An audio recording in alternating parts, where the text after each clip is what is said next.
हिमाचल की जियोग्राफी को समझने से पहले हमें जो है इंडियन जियोग्राफी को भी थोड़ा बहुत अध्ययन करना पड़ेगा, क्योंकि हिमाचल जो रेंजेस पर लाइज करता है वो हिमालय की कौन सी रेंजेस है, तो हिमालय की कितनी चौड़ाई है और हिमालय जो है कैसे ओरिजिन हुए हैं, इंडिया का ओरिजिन कैसे हुआ, हमें यह सब कुछ समझना पड़ेगा। सबसे पहले जानते हैं, मानचित्र में आपको दिखाया गया है इंडियन मैप, और इंडियन मैप में आपको बताया गया है हिमालयाज जो कि उत्तर से लेकर पूर्व तक फैला हुआ है। यहाँ पर देखने वाली बात यह है कि उत्तर में इसकी चौड़ाई कुछ ज़्यादा है, और मतलब ये वाला पोर्शन इसका चौड़ा ज़्यादा है और यहाँ पर इसकी चौड़ाई जाकर कम हो जाती। इसका मतलब ये हुआ कि उत्तर में, उत्तर से लेकर इधर पश्चिम तक इसकी जो चौड़ाई है, मतलब नॉर्थ से लेकर वेस्ट तक इसकी जो चौड़ाई है वो विड्थ है 2410 किलोमीटर, और यहाँ पर जो इसकी विड्थ होती है ईस्ट से लेकर साउथ तक, इस पॉइंट पे इसकी जो विड्थ रहेगी वो 300 किलोमीटर या 250 से 300 किलोमीटर रहती है। मतलब यहाँ ऊपर नॉर्थ में जाकर हिमालयाज बहुत चौड़े होते हैं, जबकि यहाँ नीचे तक आते आते संकरी हो जाते हैं।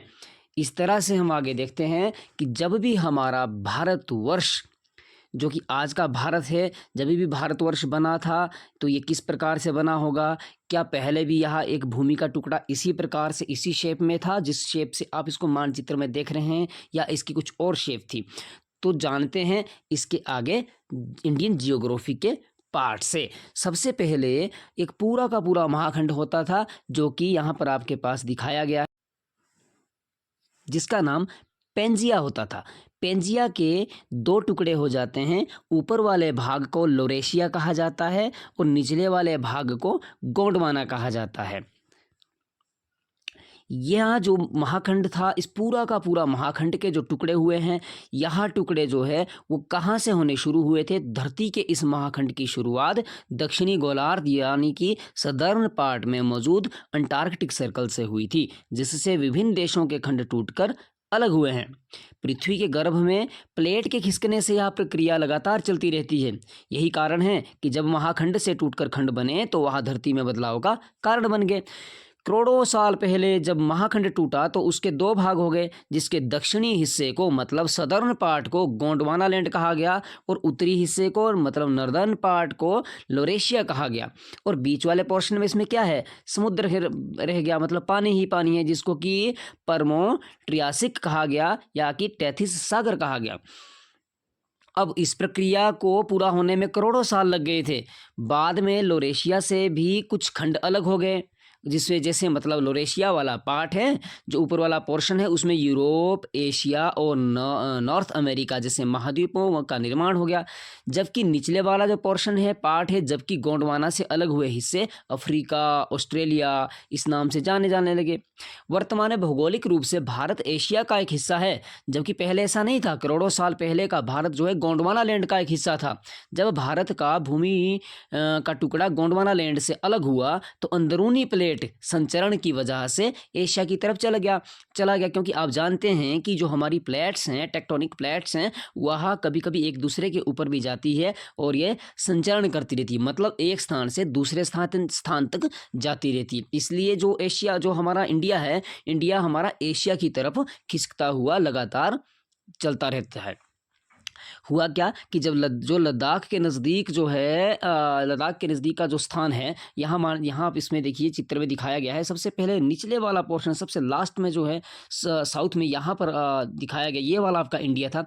धीरे धीरे प्लेट्स, उसमें करोड़ों वर्ष लग जाते हैं, धीरे धीरे प्लेट्स ऊपर को चलती गई, संचरण करती गई, इंडिया थोड़ा ऊपर चला गया। बहुत सालों के पश्चात इंडिया और ऊपर चला गया, और ऊपर वाला जो पोर्शन है जो कि बिल्कुल अपना रेड इसमें दिखाया गया है, ऊपर वाला एशिया के पास एक जो लद्दाख वाली जो प्लेट है, उस प्लेट से टकरा गया, और बाद में जाकर इंडिया, यहाँ पर आज आपका इंडिया लद्दाख के साथ है, मतलब चाइना के साथ लगता हुआ एशिया का पार्ट बन चुका है। तो लिखा है कि जो लद्दाख के नज़दीक जाकर जुड़ गया तथा एशिया का एक हिस्सा भारत बन गया। जब भूमि के दो टुकड़े का टकराव होता है तो भारी प्लेट नीचे की तरफ चली जाती है, जबकि हल्की प्लेट ऊपर की तरफ उठ जाती है।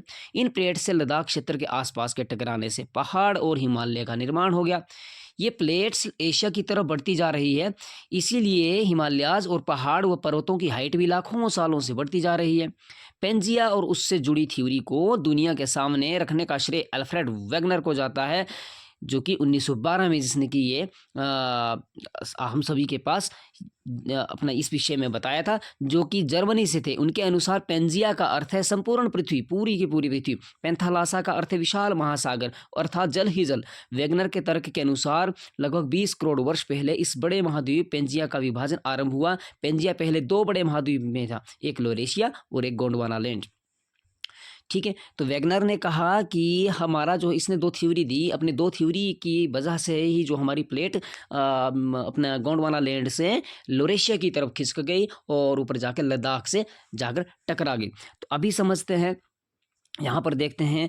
पहले तो आपको ये देखना है कि पृथ्वी का जो हमारा पृथ्वी हो इस तरह से कुछ बनी हुई है, जो कि आपके पास दिखाई गई है। जैसे अगर आप कोई भी भूमि के नीचे की तरफ अगर आप होल करते हो तो आप देखेंगे कि निचले सबसे ऊपर जो है, ऊपर वाला जो पोर्शन है जिस पर हम आप लोग हैं, उसको क्रस्ट बोला जाता है। क्रस्ट सबसे ऊपर वाले पोर्शन को बोला जाता है। इससे लगभग नीचे अगर आप चले जाओगे 1000-2000 किलोमीटर तो आपको देखेगा उसका वो जो वाला पोर्शन उसको मेंटल बोला जाता है। उसके नीचे अगर आप जाओगे, जिसको कि हम कोर बोलते हैं, पृथ्वी के बिल्कुल आंतरिक भाग को कोर बोलते हैं। इस कोर का जो लास्ट वाला जो निचला हिस्सा है, जो कि 6378 किलोमीटर नीचे तक हम आज तक हम गए हैं, या हमें पता चला है कि इतनी गहराई है पृथ्वी की। तो इस लास्ट पॉइंट में भी एक जो अंत वाला जो पॉइंट है, मतलब सबसे अंदर वाला जो पोर्शन है वो सॉलिड है, सॉलिड प्लेट्स हैं। और सॉलिड प्लेट्स के ऊपर जो है वही जो कोर वाला हिस्सा है, ऊपर वाला जो कोर है वो थोड़ा सा लिक्विड है, मतलब मानिए कि जैसे कीचड़ टाइप का है। तो जो नीचे की प्लेट्स है जो सॉलिड हैं, तो ये प्लेट्स भी कभी कभी एक दूसरे के ऊपर खिसक जाती है, क्योंकि ऊपर वाला पोर्शन तो लिक्विड टाइप का है। तो ये एक दूसरे के ऊपर से जाने से भूकंप भी आते हैं, एक दूसरे के ऊपर जाने से भूमि की जो है भूमि का जो हमारा टुकड़ा है वो भी खंडों में विभाजित हो सकता है। इसी तरह से इंडिया का जो भूमि का टुकड़ा है वो भी खंड में विभाजित हो गया था, क्योंकि प्लेट्स का एक दूसरे के ऊपर जाने की वजह से। अब वैगनर बोलता है कि इसके बाद क्या हुआ। इसके बाद ये बोलता है कि नंबर 1, पोलर फ्लिंग फोर्स के अनुसार पोलर या ध्रुवीय फ्लिंग बल, अर्थात पृथ्वी का घूर्णन जो होता है उस वजह से वह प्लेट ऊपर की तरफ चली गई और जाकर वहां पर लद्दाख प्लेट से टकरा गई। दूसरा ये बोलता है कि एक ज्वारीय बल होता है जो कि सूर्य और चंद्रमा की आकर्षण की वजह से महासागरों में ज्वार पैदा होता है, जिससे क्या होता है करोड़ों वर्ष के दौरान यह बल प्रभावशाली हो जाता है और इससे भी प्लेट्स जो है का विस्थापन हो जाता है। मतलब संवहन धारा सिद्धांत के द्वारा हमारा जो है वो खंड है वो भी अपना जो है खंड वाला जो मतलब खंड अर्थात एक टुकड़ा भूमि का एक स्थान से दूसरे स्थान तक चला जाता है। अब आगे इस विषय में हमें देखना है, तो यहाँ आप आराम से देख सकते हैं कि जो इंडिया है, इंडिया के साथ जो चाइना ऊपर को दिखाया गया है, यहाँ पर देखिए ये हमारा ये हिमालयस है।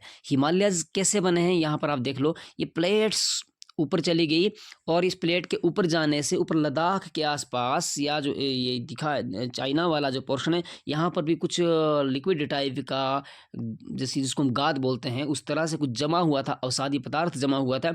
जब एक प्लेट दूसरी प्लेट की तरफ चली गई तो वो गाद जो है जमा हुई थी अवसादी गाद जो है वो धीरे धीरे किसी ने बड़ा आकार करना शुरू कर दिया और हिमालयस का निर्माण होना शुरू हो गया।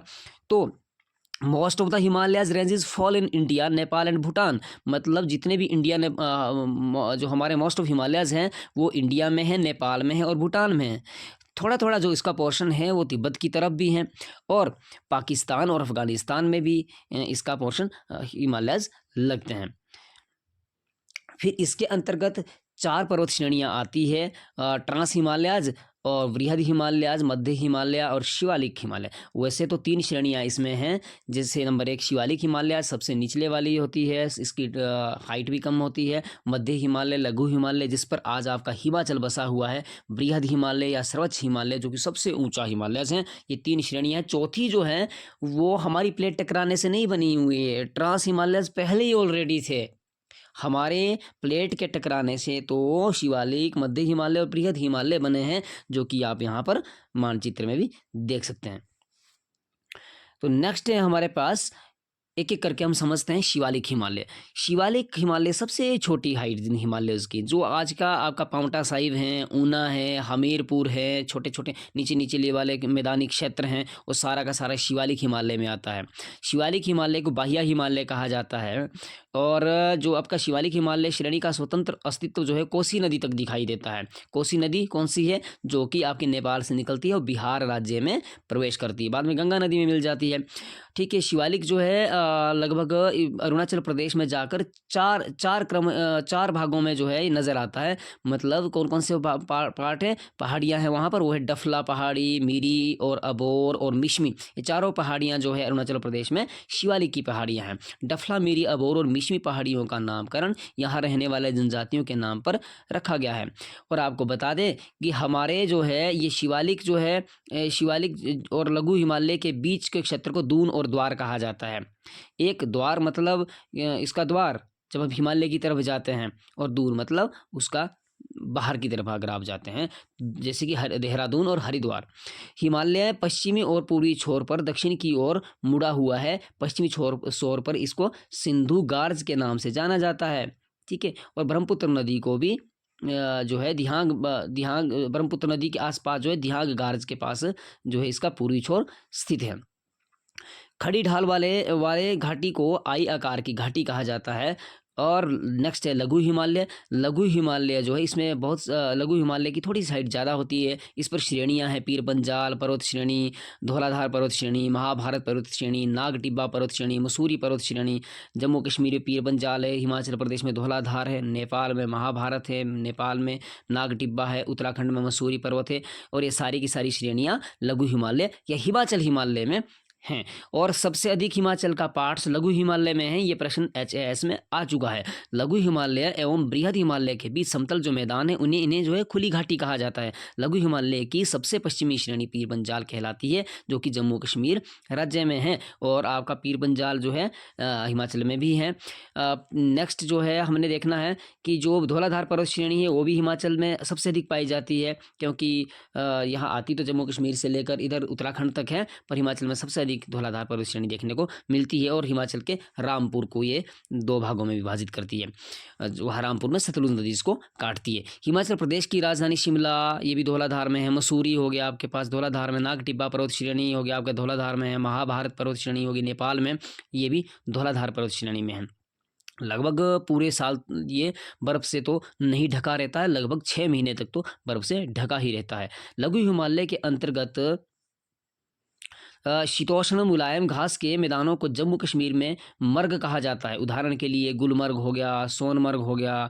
लघु हिमालय के अंतर्गत जो है बुग्याल आता है, उत्तराखंड में बुग्याल बोलते हैं, जो वहाँ मुलायम घास होती है और पयाल के नाम से जाना जाता है। जम्मू कश्मीर में पर्यटक स्थल है इसके ऊपर, जैसे गुलमर्ग हो गया, सोनमर्ग हो गया ये। और हिमाचल में शिमला, मनाली, डलहौजी इसी पर लगता है। उत्तराखंड में मसूरी, रानीखेत, नैनीताल इसी पर लगता है। बृहद हिमालय होता है जो कि हमारा सबसे ऊंचा हिमालय या ग्रेटर हिमालय, महान हिमालय, हिमाद्री हिमालय जिसको कहा जाता है। बृहद हिमालय ट्रांस हिमालय से शचर जोन द्वारा अलग होते हैं। इनके बीच के जो डिफरेंस, जो अलग अलग होने का जोन है, उसको शचर जोन कहा जाता है। और सबसे ऊंचे पर्वत श्रेणियां हैं। बृहद हिमालय का विस्तार पश्चिम में नंगा पर्वत से लेकर पूर्व में नागचा बरवा चोटी तक विस्तृत है। नागचा पर्वत चोटी मतलब जो तिब्बत के अंतर्गत आती है। विश्व की 10 सबसे ऊंची चोटियां बृहद हिमालय पर है। कौन कौन सी? एवरेस्ट, जैसे कंचनजंगा हो गया, मकालू हो गया, धौलागिरी हो गया, अन्नपूर्णा हो गया। बृहद हिमालय के अंतर्गत पर्वत चोटियों की स्थिति, जैसे नेपाल में एवरेस्ट है, सिक्किम में कंचनजंगा है, नेपाल में मकालू है, नेपाल में धौलागिरी है, नेपाल में अन्नपूर्णा है। एवरेस्ट जो है दुनिया की सबसे ऊंची चोटी है, जिसकी ऊंचाई 8,850 मीटर है। भारत की सबसे ऊंची चोटी K2 गॉडविन ऑस्टिन है, किंतु यह हिमालय पर स्थित नहीं है। भारत में स्थित हिमालय की सबसे ऊंची पर्वत चोटी कंचनजंगा है। विश्व की दूसरी ऊंची सबसे ऊंची जो पर्वत चोटी वो K2 है, जिसकी हाइट 8,611 मीटर है।